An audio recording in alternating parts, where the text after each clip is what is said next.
Alors, Ludovic Butel a parlé de honte il y a quelques minutes.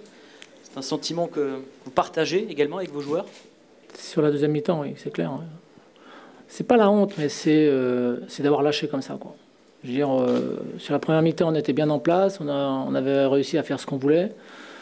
On avait même eu des possibilités. Et début de deuxième mi-temps, voilà ce premier but. Et à partir du moment où il y a le premier but, soudain, à chaque attaque, tu crains d'en prendre un. Donc là, on a retrouvé tous nos travers. Et là, c'est problématique, ouais, c'est clair. Comment vous l'expliquez, justement? Comment vous l'expliquer, voilà, on est dans une sale série. Tu perds un peu confiance. Si on en est là aujourd'hui, c'est qu'il y a forcément des défaillances à des moments précis. Voilà, quand tu prends 4 buts à Sedan, quand tu prends 4 buts à Nîmes, quand tu en prends 2 chez toi contre Clermont, 2 contre Caen, voilà, il y a forcément des insuffisances, on va dire. Après, de toutes sortes, voilà, technique, physique, mentale, voilà. Peut-être des choix d'entraîneur, je ne sais pas. Mais bon, en attendant, il est clair que quand on est dans cette situation-là, c'est qu'il y a des carences. Donc vous vous sentez fragilisé, en danger, quand on entraîne une équipe qui reste sur une telle série de... Bien entendu, ouais, bien entendu, ouais, bien entendu, c'est clair. On a pris 2 points sur 21, je crois. Donc, il est clair que ce n'est pas la situation idéale, quoi. Donc, voilà. Aujourd'hui, clairement, vous craignez pour votre position d'entraîneur? Ah, je crains. Oui, il n'y a qu'un imbécile qui réfléchirait pas à ça, quoi. Je veux dire. Donc après on verra. Voilà, c'est pas moi qui vais prendre la décision. C'est aux dirigeants à voir s'ils pensent que je suis encore l'homme de la situation ou si je le suis plus. Voilà, tout simplement. C'est pas plus compliqué que ça. Vous, en tout cas, évidemment, vous voulez pas baisser les bras. Ah non, ben, je pense pas que j'avais baissé les bras. La seule chose, c'est que je vous dis, sur la première mi-temps, on avait plutôt fait quelque chose de cohérent. Et puis sur la deuxième mi-temps, alors est-ce que c'est explicable par la fatigue du match de cette semaine, par ce manque de confiance aussi qui commence à nous habiter et qui fait que dès qu'on prend un but, ben, on sait qu'on va être en difficulté. Voilà. En début de saison, quand on prenait un but, on arrivait à revenir la plupart du temps.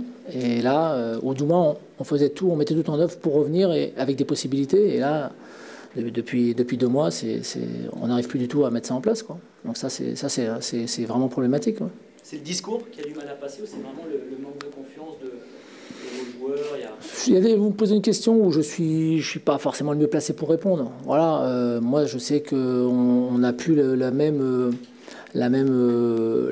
comment expliquer ça, pas la même solidarité, mais le même impact collectif qu'on avait en début de saison. Voilà, en début de saison, on avait une équipe où les mecs se dépensaient un maximum. Peut-être qu'on a laissé trop de force dans la bataille sur le début de saison aussi, peut-être, je sais pas, c'est une explication. Mais ce qui est sûr, c'est que c'est venu, je dirais, de manière un peu sournoise, mais voilà, après le match d'Auxerre, où on a perdu alors qu'on avait fait quelque chose de plutôt pas trop mal. Derrière, on a enchaîné avec une défaite à la maison contre Clermont, et là, à partir du moment où vous perdez le fil, ben, après, c'est très compliqué, quoi. Donc voilà, il va falloir se relever les manches, qu'il y ait une grosse remise en question, et puis que chacun fasse son autocritique. Voilà, moi le premier. Voilà. Je pense qu'on a été percutant, on a été présent dans les duels, on a gagné, on est parti sur des contres de 40 mètres, 50 mètres, donc je pense que l'équipe était bien.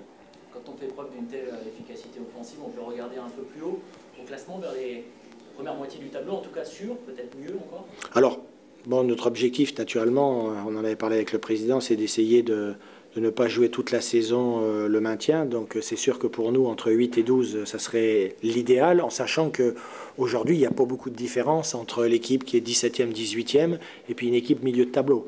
Donc bon, c'est sûr que pour nous, c'est de confirmer un petit peu ce que l'on fait actuellement, c'est-à-dire de prendre des points à l'extérieur, d'être aussi efficace à la maison, de gagner des matchs à la maison pour rééquilibrer un petit peu notre début de saison qui n'a pas été terrible justement à domicile.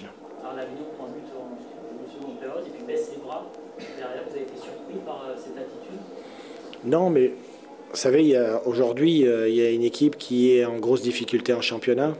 Donc c'est vrai que quand il te tombe comme ça un but au début de deuxième mi-temps, tu te dis, bon, il faut réagir tout de suite, mais en fin de compte, on ne les a pas laissés réagir, on a marqué pratiquement dans la foulée, hein, dans les 3 minutes, je crois, qui ont suivi, on a marqué le deuxième. Donc là c'est sûr que c'est le deuxième qui leur a fait sûrement mal.